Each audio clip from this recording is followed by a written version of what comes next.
O sociólogo Robert Park escreveu o seguinte: a cidade é a mais consistente e, de modo geral, a mais bem-sucedida tentativa do homem de refazer o mundo em que vive segundo os desejos do seu coração. Mas, se a cidade é um mundo que o homem criou, ela é também um mundo no qual ele está doravante condenado a viver. Assim, indiretamente, e sem ter nenhuma noção clara do sentido de sua tarefa, ao fazer a cidade, o homem refez a si mesmo.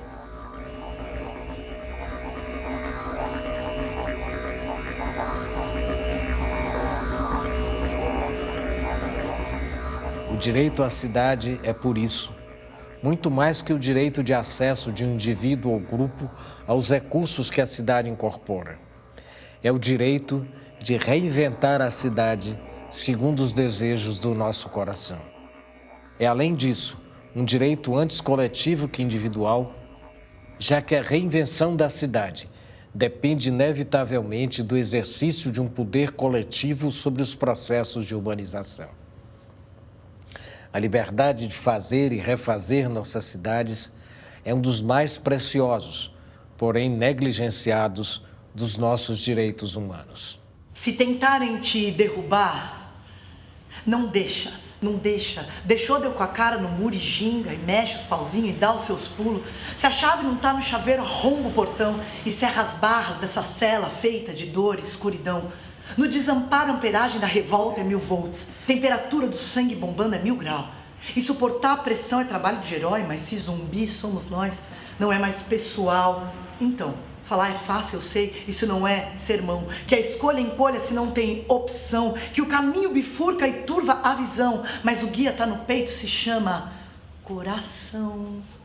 Junta todo mundo pra somar e não tem mais eu, eles, vocês. Agora é nós, porque é só junto que se combate a estupidez. Bota a boca no mundo contra o desamparo e a escassez. Vai pra rua, vai pra pista. Grita, fora Temer, aqui não tem boi pra golpista. É muita ideia que vem, mas precisamos colocar em prática. E além de grana, precisamos de gana, estratégia e tática, pois ainda ninguém encontrou a fórmula mágica. E é preciso desapegar do passado, virar o disco, virar a página, superar o sistema binário, ampliar o vocabulário, plasmar vitória na maior disputa, que é pelo imaginário. Nova luz, novos atores, novo diretor, novo cenário. Pois não adianta negar, a nova era chegou, ela é real e se chama Aquário. E se isso for só poesia e o peito não para de sangrar, se palavra é só palavra e a dor não vai estancar, se é como a selva makes you wonder how you keep going under, dá um play no Stevie Wonder e deixa a roda girar.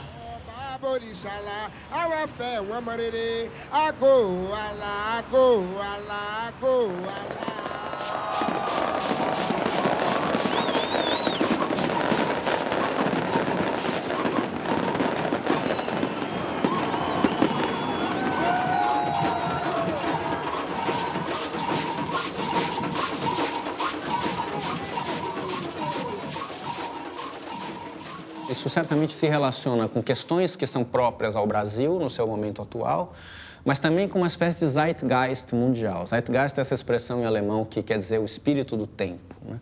O espírito do tempo hoje, ele aponta para primaveras, para ocupais, né? Para movimentos ativistas, cidadãos que reivindicam transformações na cidade. Então, desse ponto de vista, os movimentos brasileiros participam dessa ideia E os primeiros anos da minha vida profissional, eles eram muito direcionados a essa ideia do futuro. E eu estou vendo agora quando essas pessoas que mal tinham nascido quando caiu o Muro de Berlim estão chegando em atividade intelectual e profissional plena, como o mundo deles é diferente mesmo. O presente é alguma coisa muito importante. Como transformar este lugar, que é uma via expressa, em alguma coisa legal, divertida. Vou fazer um churrasco aqui no Minhocão e no meio da Avenida Paulista e ela tem que funcionar bem como espaço público enquanto eu estou. Tudo bem que daqui a 3 horas vai ter um carro passando aqui, mas agora ela tem que ter... Isso traz desafios absolutamente radicais para a disciplina do urbanismo.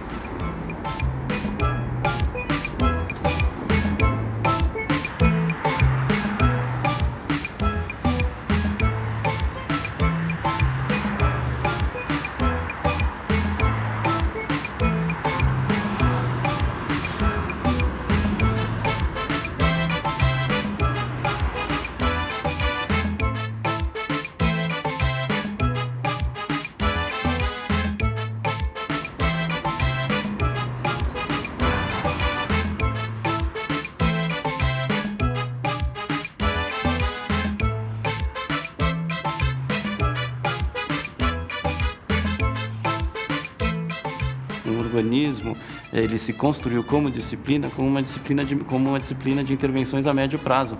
Nós precisamos levar saneamento, levar espaços públicos, fazer planos diretores, que são processos que vão durar 10, 15 anos para se efetivar. Mas os jovens agora eles não querem saber nem de se envolver em nada que vai demorar 10 ou 15 anos. Eu quero a cidade que eu possa usar, uma cidade que eu possa desfrutar, onde eu possa me reconhecer agora. E eu vou fazer o que for necessário para fazer isto agora. Daqui a 10 anos eu não sei onde eu vou estar. Aí eu vejo qual vai ser o meu desafio.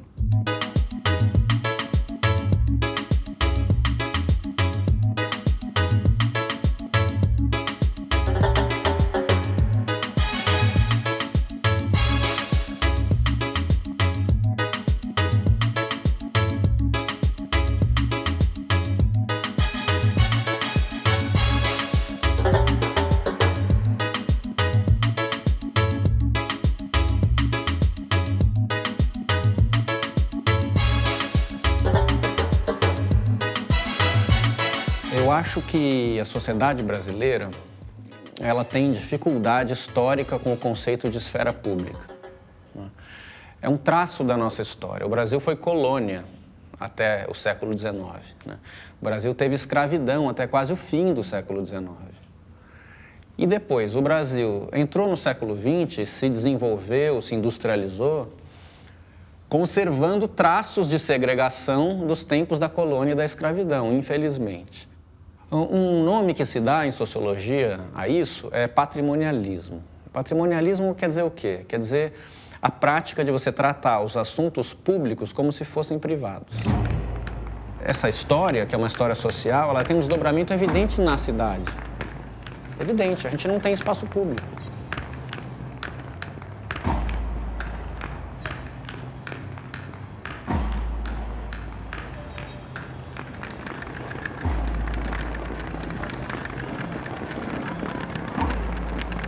O Brasil ensaiou uma certa civilidade no início do século XX, que depois foi sacrificada. E isso é alguma coisa que a gente tem que notar e denunciar. São Paulo, de novo como exemplo. O Parque Dom Pedro foi um parque maravilhoso. O que restou do Parque Dom Pedro?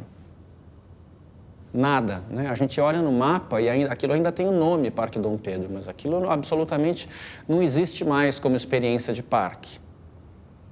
É surreal que exista um nome Parque Dom Pedro numa coisa que é um agregado de alças viárias, de viadutos e de pedaços de grama e de mato com grades, né?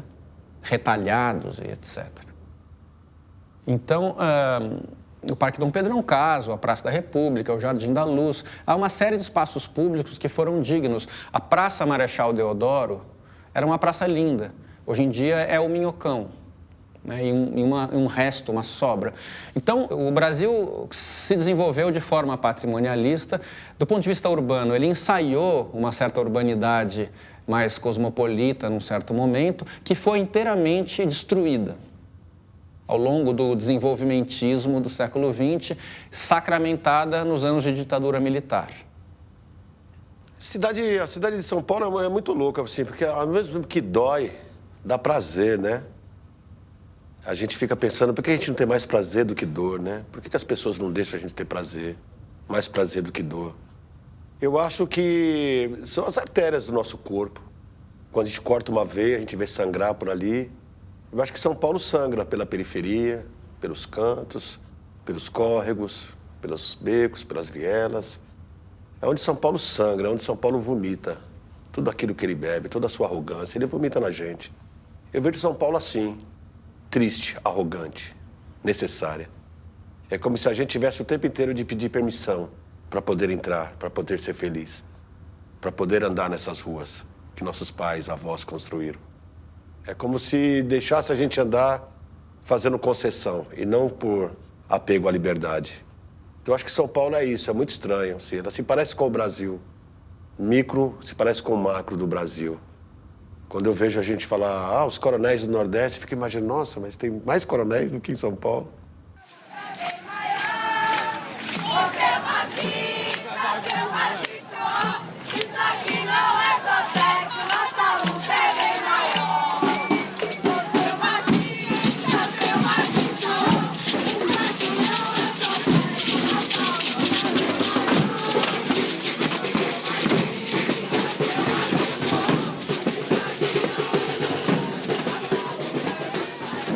A gente tem ouvido muito falar sobre direito à cidade nos últimos anos. E a ideia do direito à cidade, ela aparece nos anos 60, aparece como uma ideia tributária dos movimentos estudantis de 1968, e ela vai se transformando. Nos anos 90, a ideia do direito à cidade, ela foi tratada muito numa perspectiva de universalização daquilo que a cidade tem de bom. O que a cidade tem de bom para nos oferecer deve ser desfrutado por todos. E nos últimos poucos anos, a ideia do direito à cidade, ela vem sendo reocupada mais uma vez. Ela vem sendo tratada como a ideia do direito de estar no espaço público e de construir o espaço público na cidade à minha imagem e semelhança.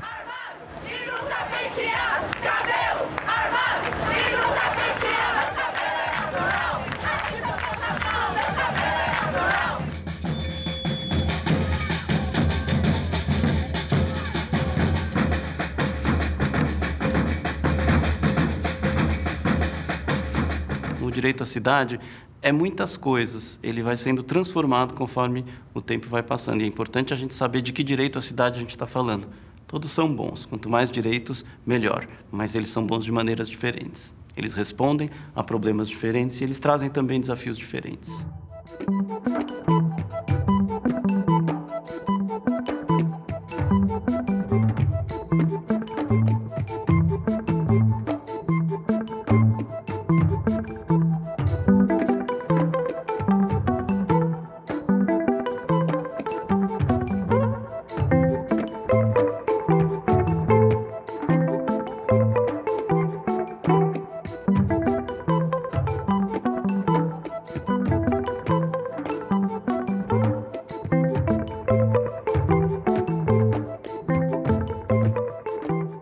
Para 21 anos que eu uso a bicicleta como meio de transporte, né? De casa para o trabalho com a bicicleta. Eu acho uma maravilha o que está acontecendo como um fenômeno mundial.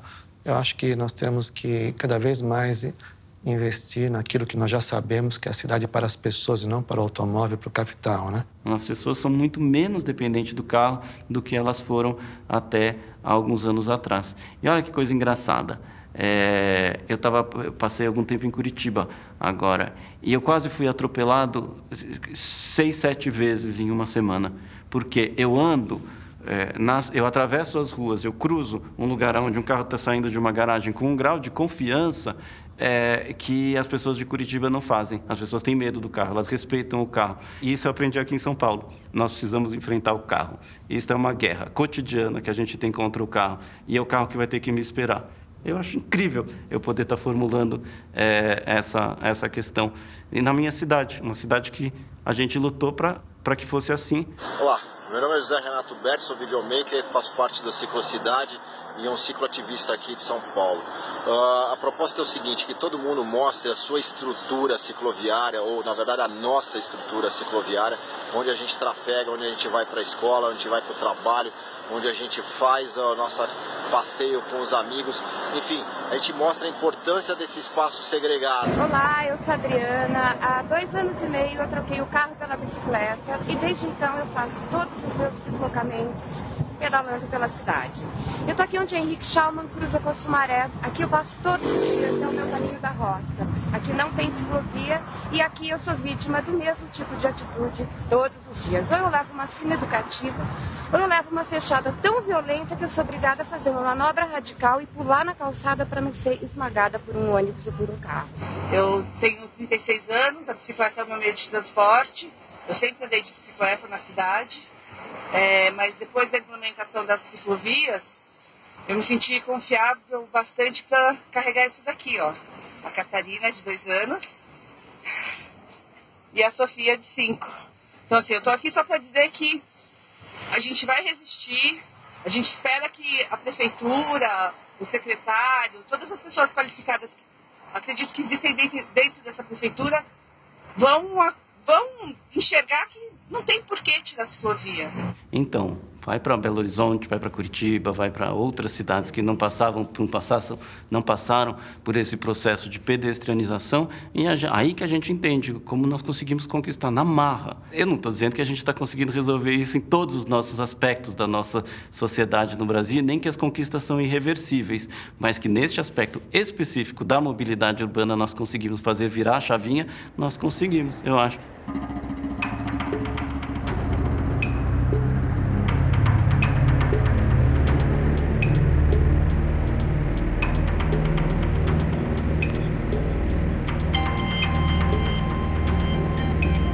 Cidade para as pessoas significa você morar perto.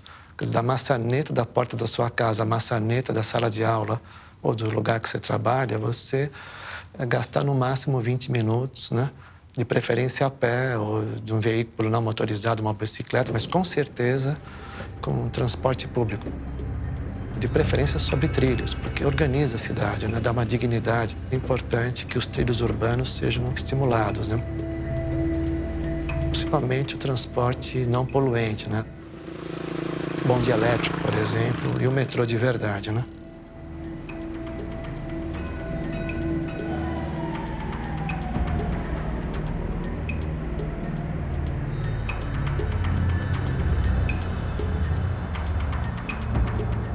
A maior questão de problema que nós temos aqui, até pela dimensão geográfica de São Paulo, é a questão da mobilidade urbana.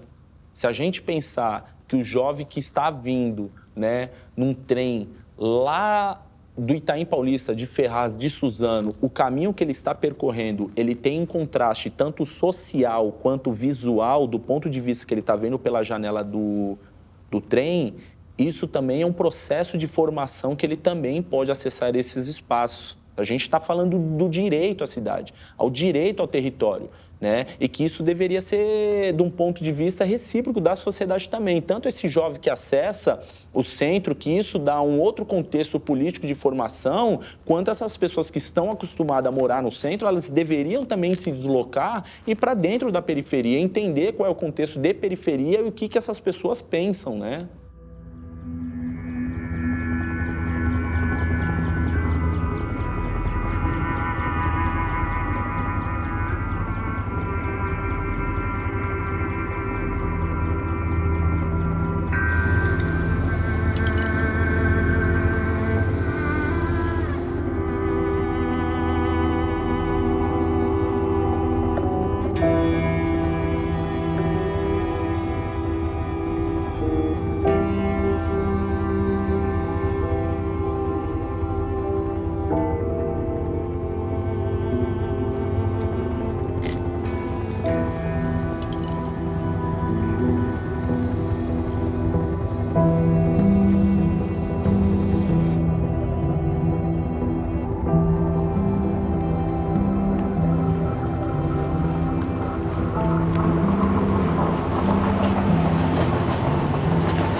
verdadeira vanguarda está nas periferias. Se o fenômeno da periferia é um fenômeno terrível, cruel, por conta do desequilíbrio das redes de cidades no Brasil, nós temos pouquíssimos municípios no Brasil, o tamanho que o Brasil tem.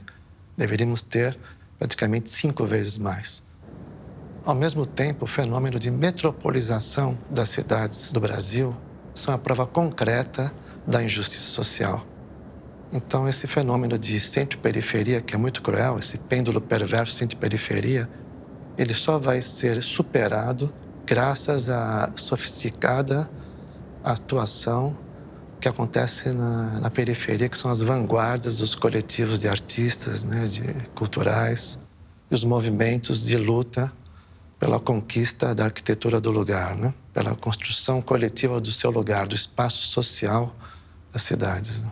Veja bem, por exemplo, eu moro na cidade de São Bernardo do Campo, né? Numa praça central lá, toda terça-feira, inclusive onde teve atividade, tem um povo do hip hop que eles se juntam toda terça-feira lá porque eles chamam de batalha. E eles começam a produzir ali na hora, entre si, sem música, sem nada, só através do gingado e da fala e da composição. Declarada na visão de um favelado. Agora você vê que esse é o recado. E agora você não vai representar o Estado. É porque nesse aqui eu sou orgulhoso. Vai se alegrar porque tocando Velozes e Furioso. Só que agora você vai ficar triste. E pra você aqui não vai ter nenhum palpite.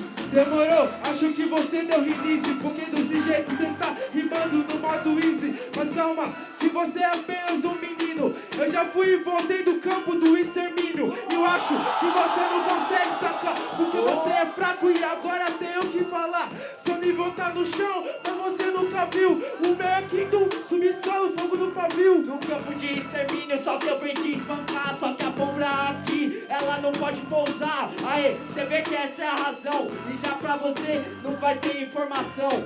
Não tem informação porque veio de você. Se fosse de mim, ia ter de sobra pra me demonstrar. E presta atenção, que você é fraco. É a bomba da paz, então eu sou da paz opaco. É facção central, só que nessa cê ilude. Olha pra aqui, isso é juventude de atitude. Aê, cê pegou essa fita e sua mente e vocabulário limita.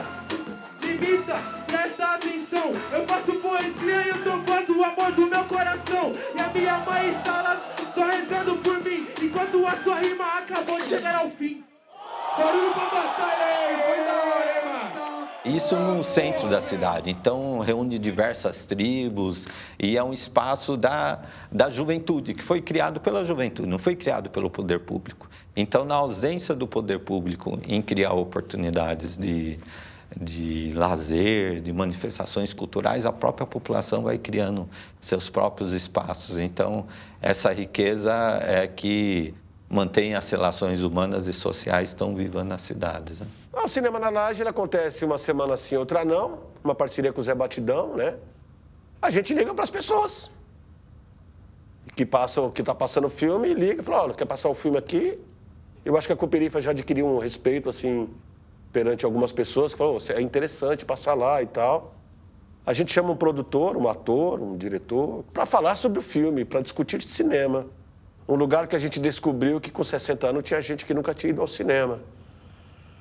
Num país chamado Brasil, tinha gente com 60 anos que nunca foi ao cinema.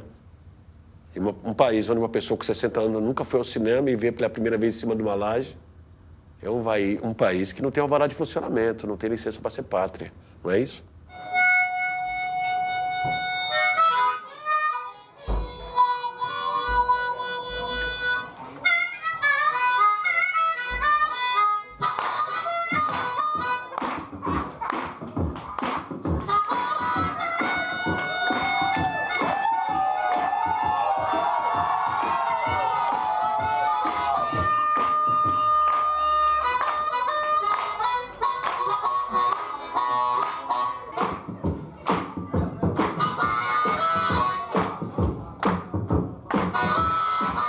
Eu lembro quando eu chegava nos bailes black, final dos anos 70, início dos 80, eu não via a hora de entrar ali.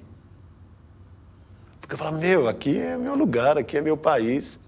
Às vezes eu venho fazer coisas para cá, para esse lado. Eu não vejo a hora que chega a estrada da Tapicirica, a estrada do Campo Limpo, para me sentir seguro.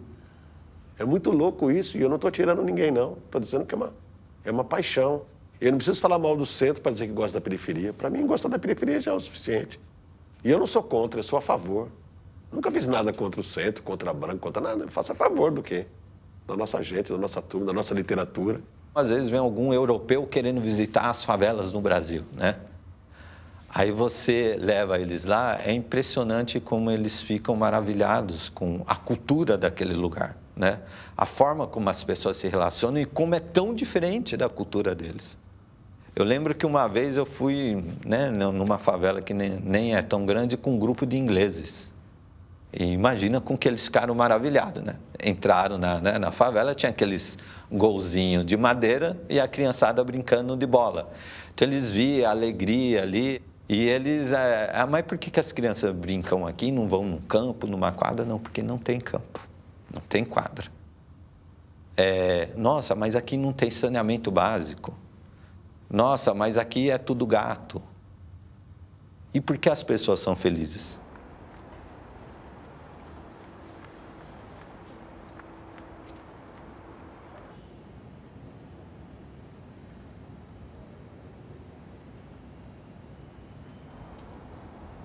Se eu pensar que da porta de dentro para minha casa tá tudo resolvido. A minha mãe, empregada doméstica, conseguiu estruturar. Tem uma geladeira maneira, tem um sofá legal, tem um quarto, tem televisão. Por mais que tenha sido financiado em 70 vezes, 36, 70, enfim, essa é a nossa linha de planejamento, a minha preocupação é que como está da porta para fora. Não tem rede de saneamento básico, não tem educação, não tem uma estrutura, e se eu falar que não tem cultura, eu vou estar contradizendo tudo isso que eu acabei de dizer. O que mais tem na periferia é cultura. Só que gestores, né, prefeitos, governadores, têm, do meu ponto de vista, uma miopia política e preconceituosa que é achar que tem que levar cultura para a periferia. Pelo contrário, acho que você tem que fortalecer a estrutura local.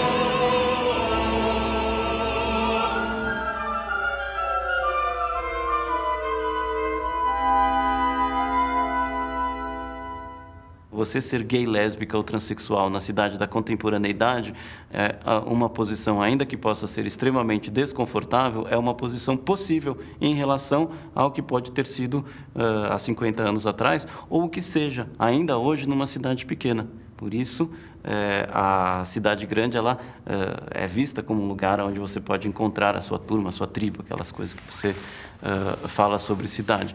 Em tudo que diz respeito à identidade, a encontrar os seus grupos, a sua possibilidade de vida, eu sou muito otimista. Eu acho que a cidade está cada vez mais receptiva a isso.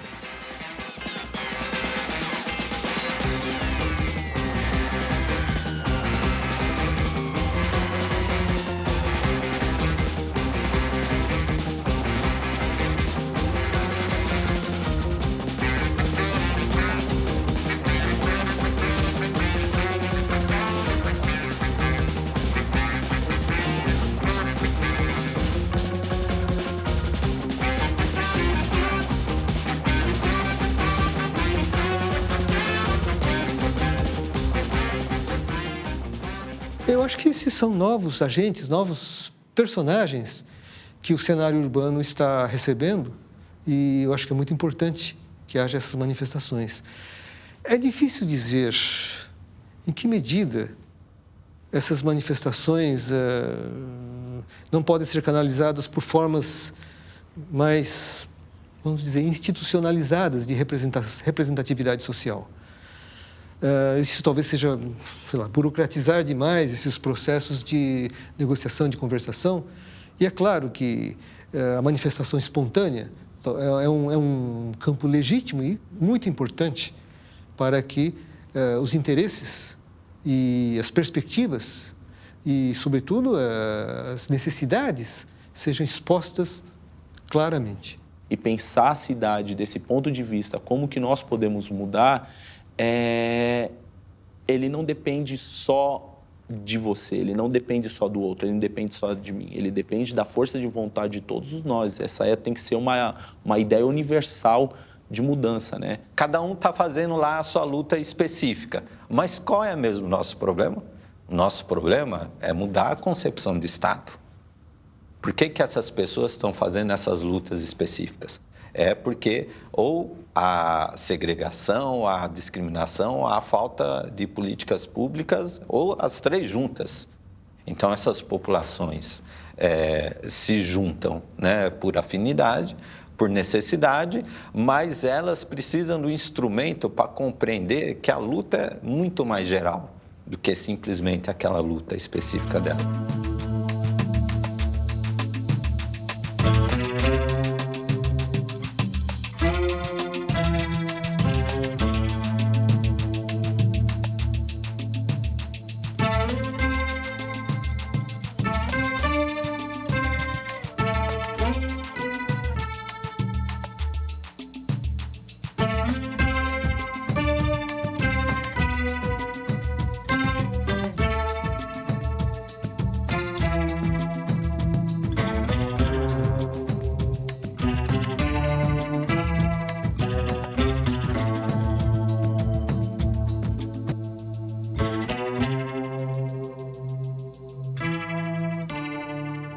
Eu acho que também a gente está passando uma época de depuração, de reconhecimento. Sabe, eu não sabia que você era gay, pô, eu não sabia que você era negro, pô, eu não sabia que você era pobre. Eu acho que tem uma época da gente se reconhecer como gente que está lutando contra todo esse sistema opressor, violento, que nos amputa nossos sonhos, né? Então, eu acho que vai chegar uma hora, porque essas linguagens, de alguma forma, na periferia já estão conversando. Eu acho que lá de cima também a gente ficou meio sem referência também, né? A gente estava acostumado a sempre a ter as mesmas pessoas dizendo, agora é lá, agora é pá. E talvez seja agora também uma hora de se empoderar, revolucionar aquele que quer mudar o mundo e ter a coragem de começar por si mesmo, né? Acho que agora a gente começar a olhar um pouco para dentro também, autoconhecimento e tal. Começar a pensar, porque seguindo os outros também a gente chegou até onde a gente chegou agora também, né? Mas eu acho que isso vai acontecer. E não é muito longe, não está muito longe, não. As redes sociais têm mostrado isso. Não está muito longe da gente se reconhecer como gente e lutar contra quem não gosta de gente.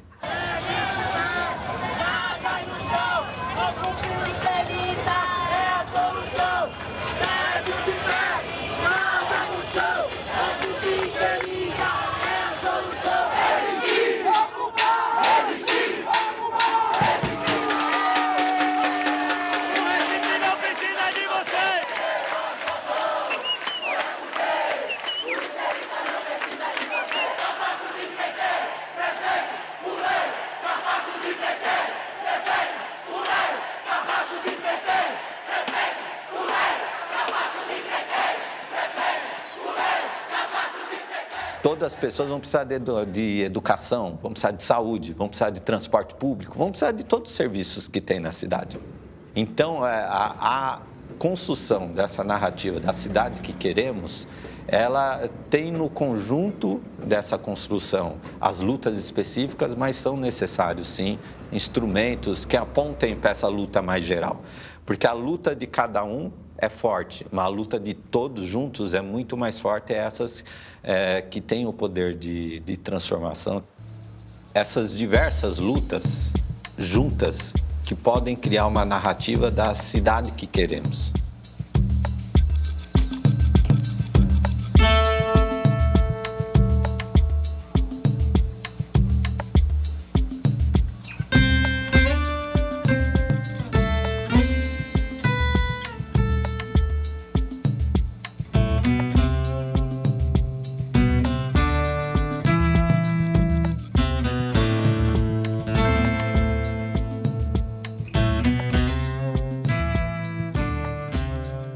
Parece que uma das formas mais procuradas em tempos recentes para reinventar o direito ao espaço público atravessa não só as grandes manifestações, o direito à rua, a vontade da vida, junto a esse bem comum que é da cidade e que nos põe de frente desse campo conflituoso, impregnado de ruídos, mal-entendidos, perturbações, tem muitas vezes se organizado num campo cooperativado que reinventa algumas bases de viver. Está na horta comunitária, está nas festas no Minhocão, está no cinema no Vão do MASP, tem uma beleza que vem sendo criteriosamente constituída nessa alegria de conviver, que, por outro lado, traz uma certa cautela para mim, que é também muito típico da nossa época, como se todo este convívio se desse ou por grandes manifestações reivindicatórias ou por situações de festa, alegria, felicidade, vida no tempo vivido de suavidade. Tem alguma coisa que parece ainda precisar ajustar um passo, e essa parece uma crise fundamental, que é devolver o direito de uma certa quietude, de um certo silêncio, o lugar da melancolia, o lugar onde conviver é também se entristecer ou pelo menos se comover ou permitir que um cortejo fúnebre passe na sua frente sem você precisar exigir que ele seja interrompido ou atropelado. Esse momento em que, às vezes, o lugar da convalescença ou da tristeza mais profunda exige que você encontre um pequeno largo, não a grande praça, não o banco ensolarado, aquele que fica na sombra, numa certa penumbra que te permite usufruir do alarido da vida sem precisar estar atravessado pelo movimento dela. Tenho a sensação que essa medida também a gente tem que encontrar.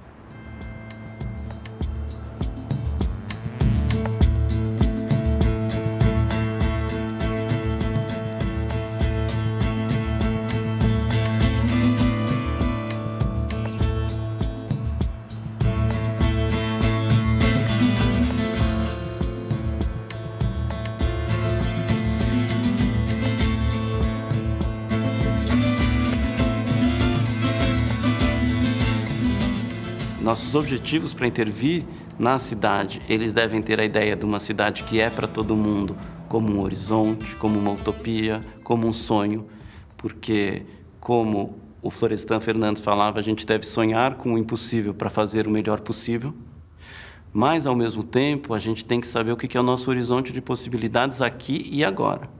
E o horizonte imediato de possibilidades aqui e agora nunca é o de produzir a cidade para todo mundo, mas sim é o de conseguir produzir para um pouquinho mais de gente, um pouquinho mais.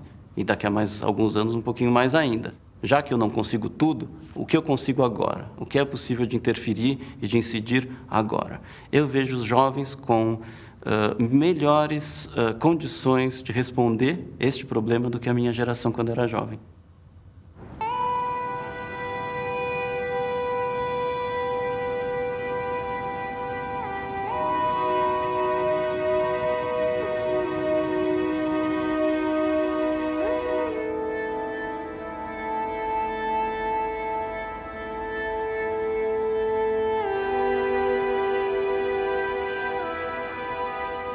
Acho que a grande virtude da cidade é viver com as diferenças e, junto com as diferenças, construirmos um lugar com qualidade ambiental urbana que promova o bem-estar coletivo e individual. A grande discussão está no âmbito das infraestruturas, das mentalidades, né? Toda a dificuldade que nós temos de recursos financeiros para viabilizar infraestruturas físicas e espaciais, né? De saneamento básico, estações de tratamento de esgoto, túneis que são necessários serem construídos, né, paralelo aos rios, né? Tudo isso é muito difícil. Porém, mais difícil ainda é a gente investir nas infraestruturas das mentalidades que está dentro de nós, né? O urbanismo precisa responder a essa questão, porque cada vez mais a nossa cidade, a nossa sociedade, e isso vem muito dos jovens, mas o jovem, ele é um indicador do que esses jovens daqui a 20 anos eles vão ser idosos. Eles vão ter 40, vão ter 50, vão ter 60 anos, e eu não sou um profeta, mas eu acho que eles vão continuar querendo esta cidade, do aqui e do agora.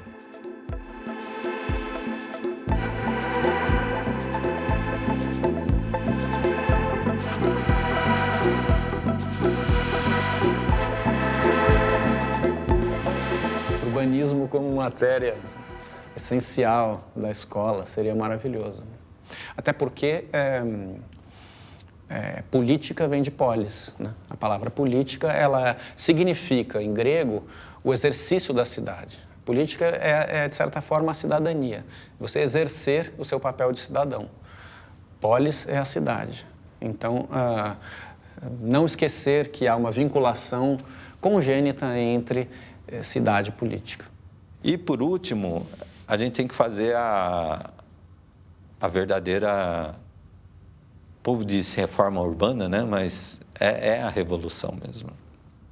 Porque as cidades, a reforma urbana é uma parte da revolução urbana. Porque eu, pelo menos, entendo como a reforma urbana é garantir toda a infraestrutura, serviços públicos e políticas públicas que a população necessita. Agora, a revolução urbana é muito mais que isso, porque ela abrange a revolução da cidade e da pessoa.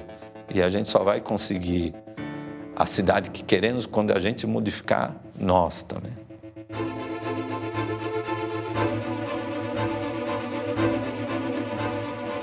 Trata-se de transformar em profundidade, de reinventar a vida urbana. De reimaginar e recriar o cotidiano das cidades, a vida diária de todos nós.